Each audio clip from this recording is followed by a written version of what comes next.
Luzon, Visayas, Mindanao at buong mundo. Ngayon ay Martes, November 19, 2024. Ako si Barbie Mulak at ito ang Balitang A to Z.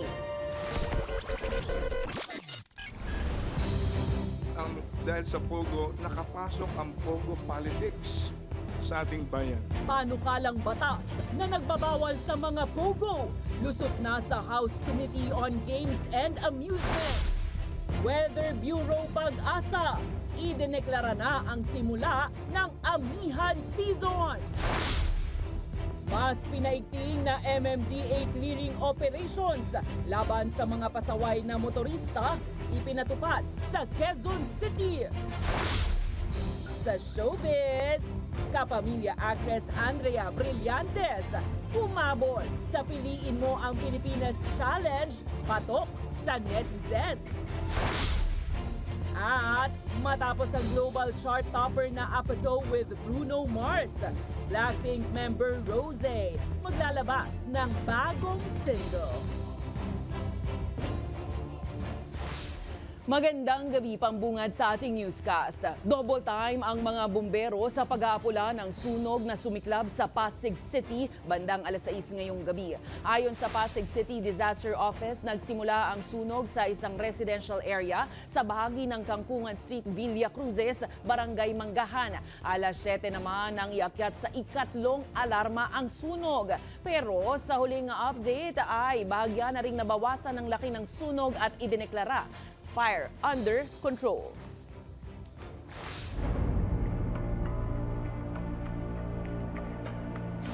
Nakalusot na sa House Committee on Games and Amusement ang panukalang batas na nagbabawal sa mga pogo sa bansa. Ayon sa mga mambabatas, malaking hakbang ito para matuldukan na ang kriminalidad. Handa naman ang Labor Department na tumulong sa mga Pilipinong mawawalan ng trabaho sa pagsasara ng mga pogo. Ang Balitang A to Z ni Kim Salinas.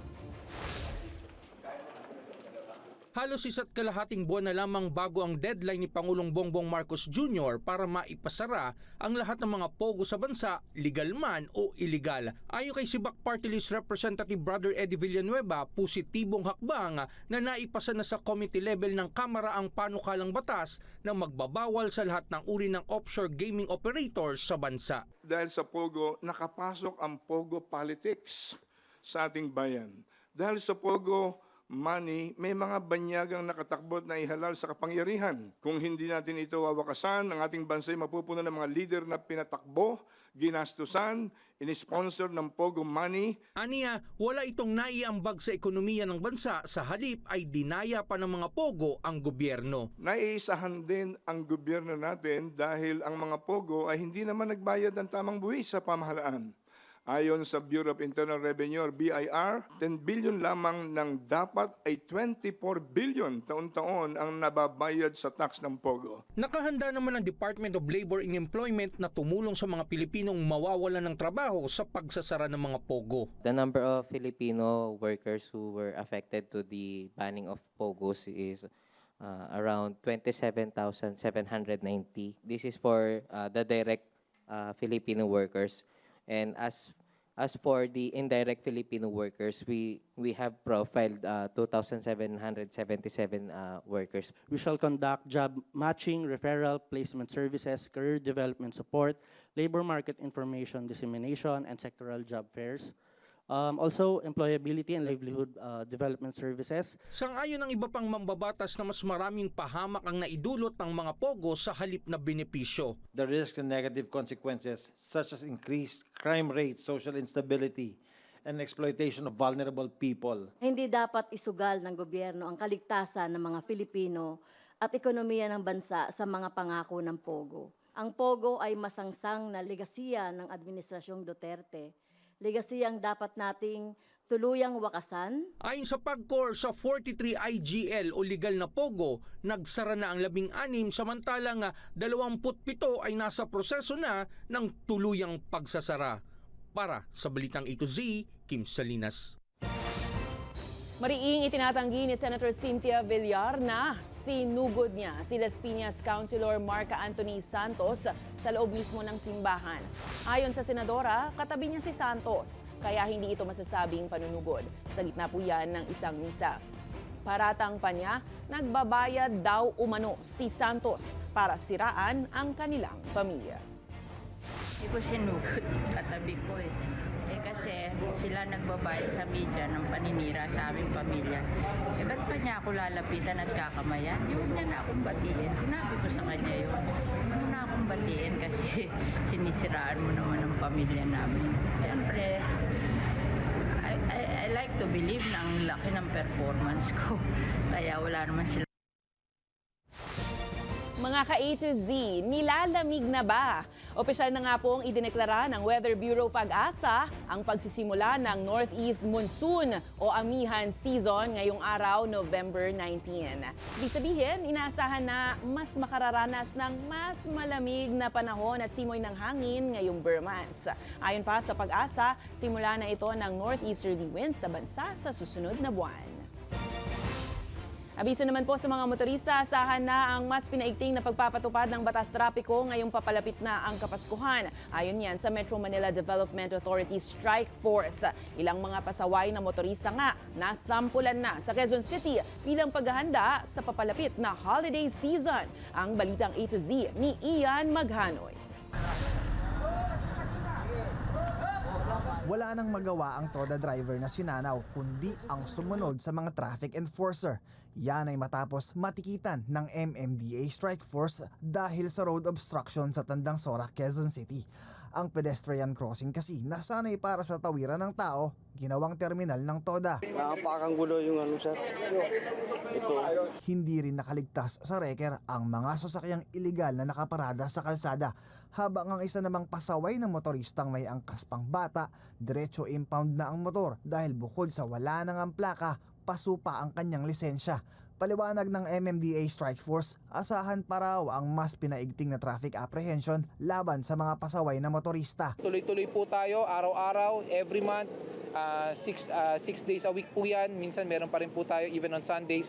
Hanggat meron pong nagva-violate, hindi po tayo magsasawang i-operate at ipatupad po ang tama at ibalik po ang disiplina sa ating mga kalsada. Nagsimula na rin kasing ipatupad nitong Lunes ang adjusted mall hours bilang paghahanda sa mas maayos na daloy ng trapiko sa Christmas season. Definitely, mas intensified po. Kung intensified na po ang clearing operation natin, mas dodoblehin pa po natin ang pagiging intensifications of our clearing operations. Kaya't ang iba pang nahuli, napangiti na lang dahil aminado rin sila sa traffic violation. Okay lang po. Mali naman eh. Mali naman. Dapat sa loob ko pinasok kaso.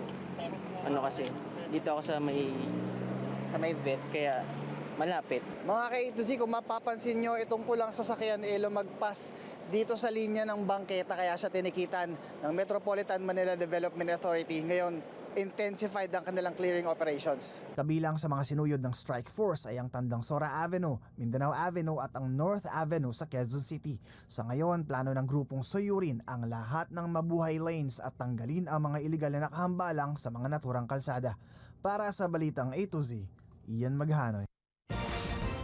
Nagbabala naman ng PNP Civil Security Group sa mga security guard laban sa pagbabago ng uniforme o pagsusuot ng costume ngayong Kapaskuhan.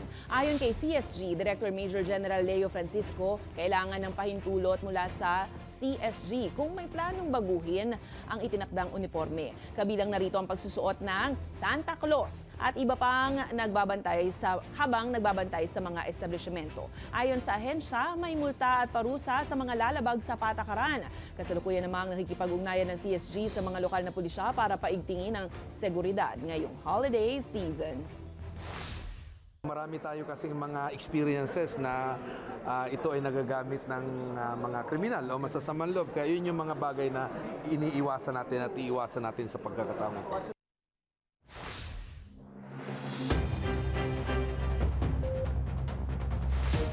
Abiso po sa publiko, may taas singil ang toll fee sa Subic-Clark-Tarlac Expressway o SCTEX at Muntinlupa Cavite Expressway ngayong linggo. Sa abiso ng SCTEX, simula ngayong araw November 19, 64 centavos kada kilometro para sa Class 1 na sasakyan, 1 peso at 29 centavos na ang dagdag kada kilometro para sa Class 2, habang halos 2 piso naman ang taas para sa Class 3 na mga sasakyan.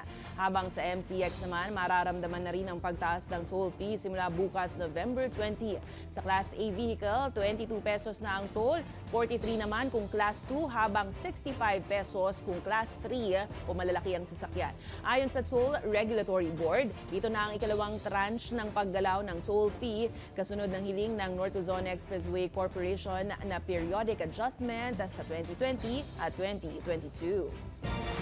Muli namang nagprotesta ang transport group na Piston para igiit ang pagbabasura ng Oil Deregulation Law. Ayon kay Piston National President Modi Floranda, ito lang ang paraan para makamit ang makabuluhang oil price rollback o bawas singil sa kabuuang kalagayan ng ekonomiya ng bansa.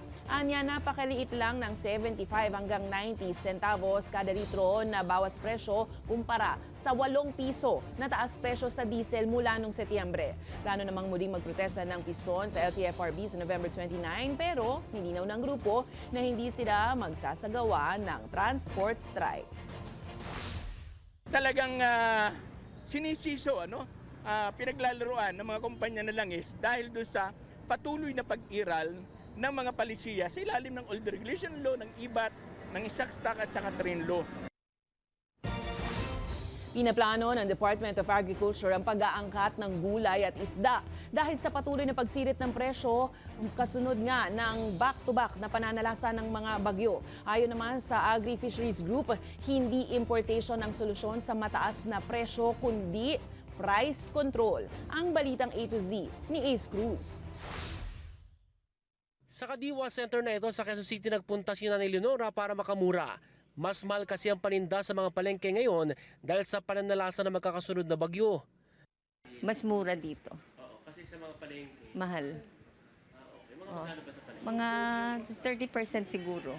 Kasi ang sayote sa palengke, 80. Dito, 45. Pang sahog, giniling kung merong matitira. Para mapigilan lalo pang pagtaas sa presyo ng agri-products gaya ng gulay, pinag-aralan ngayon ng Department of Agriculture o DA ang pag-aangkat ng gulay target na makarating sa merkado sa unang kalawang linggo ng Disyembre. Depende sa recovery, depende sa volume na meron tayo sa inventory at yung presyuhan. Pero ayon sa DA, bago mag-angkat, sisilipin muna ang supply sa mga probinsya. Yun yung priority na i-check yung sources sa ibang regions. Mindanao, of course, Bukidnon, dito sa Region 12, yan yung mga alternative sources natin. Sa Visayas, of course, in Cebu, meron din yan. Sa market monitoring ng news team, tumaas na hanggang 40 pesos kada kilo ang presyo ng ilang gulay. Pero para sa agri-group na Sinag, dapat tutukan muna makaahon agad ang mga magsasaka sa halip na mag-angkat. Ang imports kasi, hindi lang naman immediate, yung long-term impact. Pag nagparating ka dito, ang mga imports, may mga cold storages yan. Ang local producers, wala. Pag di mo nakuha ngayon, after 2 days, sira, wasak. Bago matapos ang buwan, inaasa magbibigay ng rekomendasyon ang Bureau of Plant and Industry kay Agri-Secretary Francisco T. Laurel Jr. kung ano ang mga gulay ang kailangan i-import at saang bansa manggagaling. May usapan na rin ukol sa posibleng pag-aangkat ng 8,000 metric tons ng galunggong, mackerel, bonito at moonfish na target din ngayong paparating na Disyembre. Sa datos ng DA, pumalo na sa 10 billion pesos ang pinsala sa agri-fisheries mula ng manalasang Bagyong Christine. Gusto lang natin ma-assure na hindi tayo mamumroblema later on. Kasi una, close fishing season. Pangalawa, sunod-sunod nga yung bagyo. Kumbaga, may mga nakikita tayo na ganitong problema. Noon na nang nag-angkat ng 30,000 metric tons na isda ang DA at ayon sa Fishers Group, hindi na dapat mag-import pa dahil hindi naman nila ito ang susi para mapababa ang presyo. Sa halip, itinutulak ng grupo ang price control, bagay na wala sa plano ng DA. Para sa Balitang A to Z, Ace Cruz.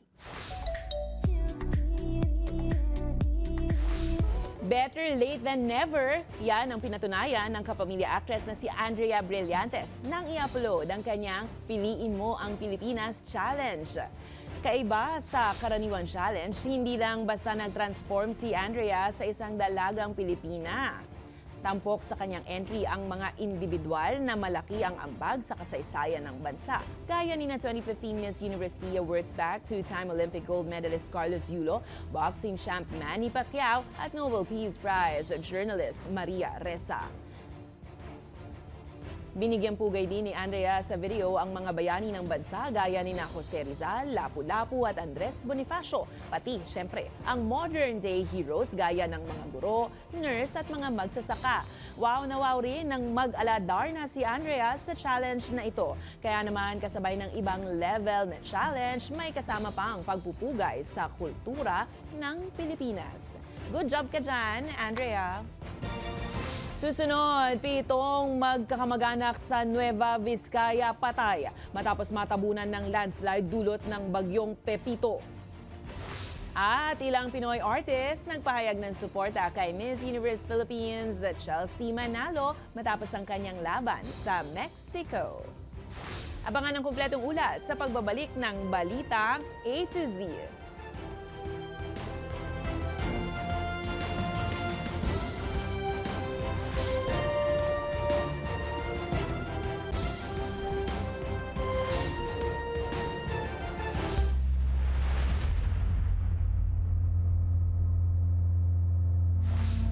Pito ang kumpirmadong patay sa isang landslide sa Nueva Vizcaya dahil sa hagupit ng Super Typhoon Pepito. Habang mas lumawak pa ang naitatalang halaga ng pinsala sa agrikultura at mga infrastruktura, bunsod ng mga bagyong Nika, Ophel at Pepito. Ang balitang A to Z ni Naomi Almohan.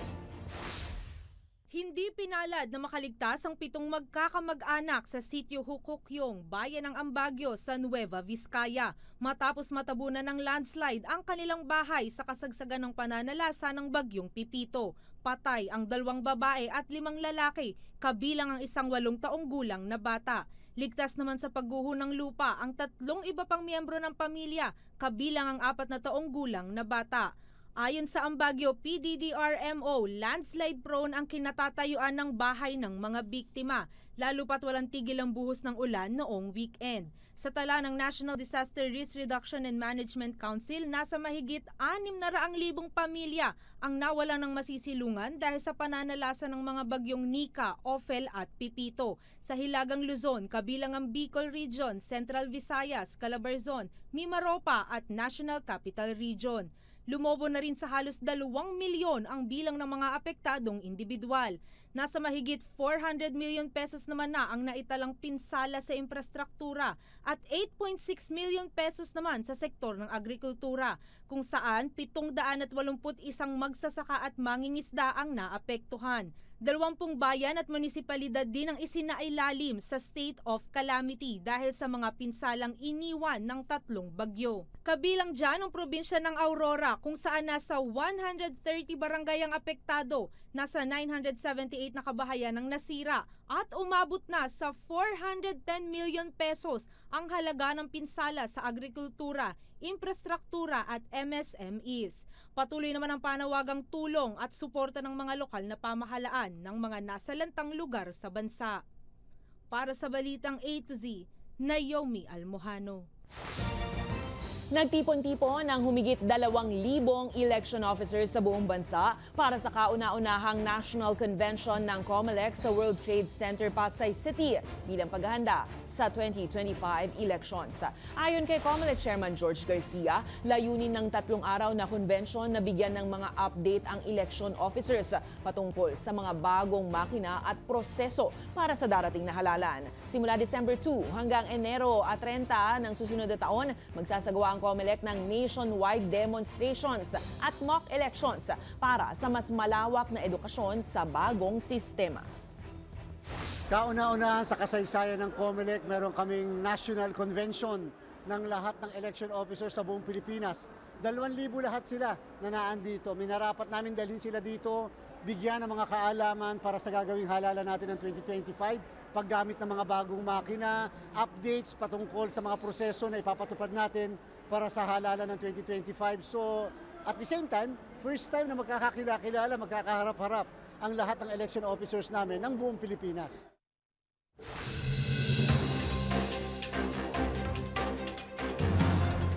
Halos isang buwan na lang bago ang Pasko, nananawagan ng Malacanang sa lahat ng government agencies na iwasan ang magarbong selebrasyon para makatipid at makapagbahagi sa mga nasalanta ng magkakasunod na bagyo. Gayunpaman, ayon sa palasyo, tuloy pa rin ang pagdiriwang ng Pasko alinsunod sa tunay na diwa nito. Samantala, muling sinertipikahan ni Pangulong Ferdinand Marcos Jr. bilang urgent ang agarang pagpasa sa 2025 General Appropriations Act o GAA na kasalukuyang pinagdedebatihan sa mataas na kapulungan. Ibig sabihin, hindi na kailangan ng hiwalay na araw para mapagbotohan sa Kongreso sa second at third reading ang panukalang batas. Iniangat ng Pangulo ang kahalagahan na mapasa ang budget bago matapos ang taon para matiyak na may pondong magagamit para sa serbisyong publiko.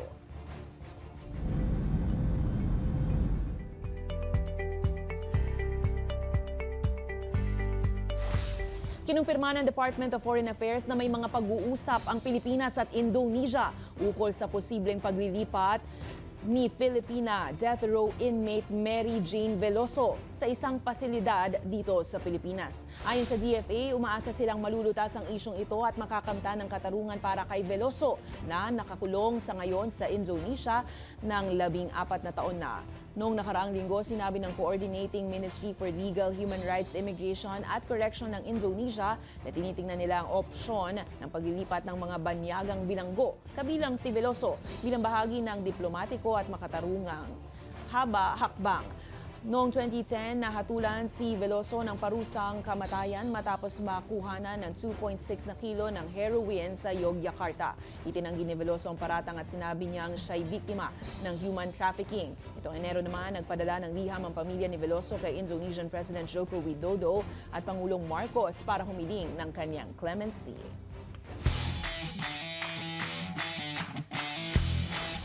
Nasungkit ng Cebol Mobile Legends Bang Bang Team ang silver medal sa katatapos lang na 2024 IESF World Esports Championship sa Riyadh, Saudi Arabia nitong Biyernes. Intense ang naging laban ng Pilipinas at Malaysia sa Grand Finals kung saan makikita ang pagdepensa at teamwork ng bawat grupo. Nanaigang Malaysia sa 2-0 na score dahilan para makuha ang kampyonato kontra Pilipinas.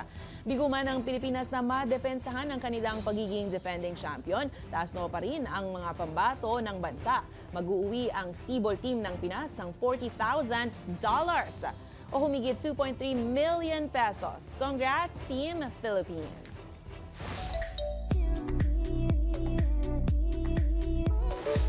Bumuhos ang suporta ng ilang Filipino artists para kay Miss Universe Philippines 2024 at ngayon, kauna-unahang Miss Universe Asia, Chelsea Manalo, matapos ang kanyang naging laban sa Miss Universe pageant sa Mexico City. Sa pamamagitan ng kanilang kamangha-manghang mga likha, ipinaramdam nila ang mainit na pasasalamat at suporta kay Chelsea. Ang leaf artist na si MM Dakanay inukit ang larawan ni Chelsea sa pamamagitan ng dahon ng langka. Habang ang painting na likha ni chemist Louis Novi, ipinakita ang natural na gandang Pinay. Ayon kay chemist, hindi man ay uwi ni Chelsea ang ikalimang korona para sa Pilipinas, magsisilbing inspirasyon naman ang obra na ito na huwag sumuko sa laban. Still, congratulations, salamat at mabuhay, Chelsea! Sa aming pagbabalik, set ng MMFF entry na The Kingdom ni Piolo Pascual at Bossing Vic Soto ipinasilip. At Blackpink member Rosé muling maglalabas ng bagong single na Number 1 Girl. Kung kailan yan, abangan. Manatiling nakatuto, kayo ay nanonood ng Balitang A to Z.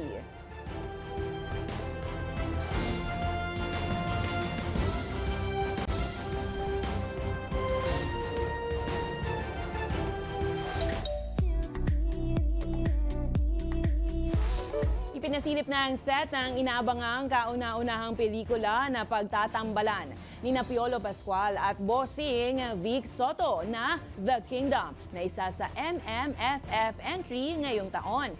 At Blackpink member Rosé muling maglalabas ng bagong single na Number 1 Girl. Kailan kaya?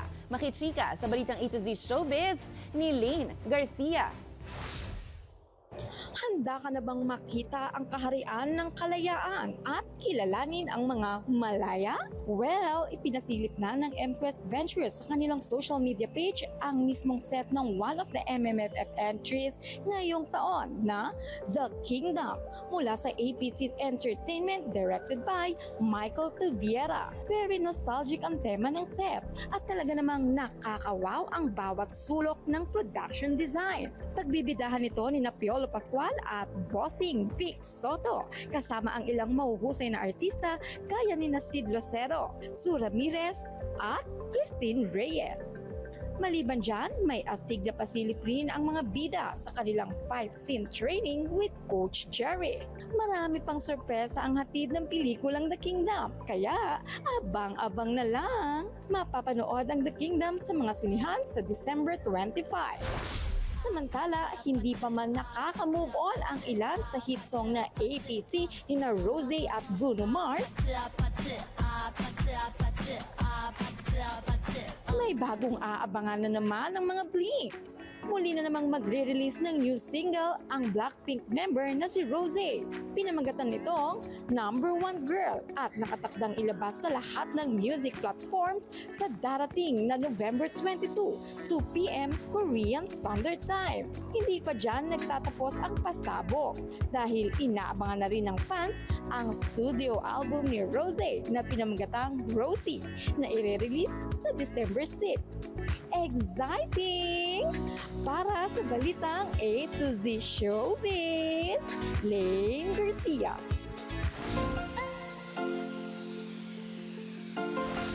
Sabi nga sa pamosong kanta ng parokya ni Edgar, puso pa ba ang harana? Siguro nga pero ang isang ito tila tinablan sa isang harana kahit na pinaghawak lang naman siya ng mikropono. Tara't maki-good vibes.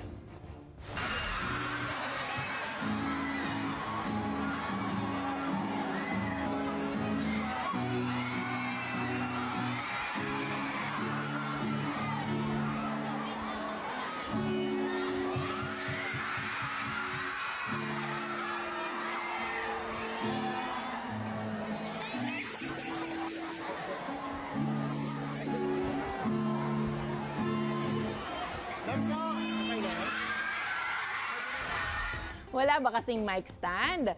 Kung kayo ay may kwentong kakaiba, mga kwento ng pag-ibig o storya ng inspirasyon at pag-asa, maaari nyo itong ibahagi, sumali sa ating Facebook group na Balitang A to Z. Panoorin ang replay ng ating programa at sundan ang ating social media pages. Hanapin ang Balitang A to Z. Ang ating pabaong quote of the night ay mula sa manunulat na si Sukant Ratnakar. Ang sabi niya, kung paulit-ulit na naghahalal tayo ng korap na opisyal tuwing halalan, nangangahulugan ito na ayaw natin ng pagbabago sa lipunan.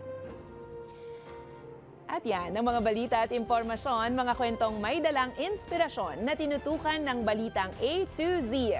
Magsimulang magbilang ng mga inaanak at isa-isa nang magtabi ng maiipon para sa munting regalo para sa kanila. 36 days na lang bago ang masayang pagdiriwang. Ako po, si Barbie Mulak. Maging maalam, makialam. Magandang gabi sa'yo, Pilipinas!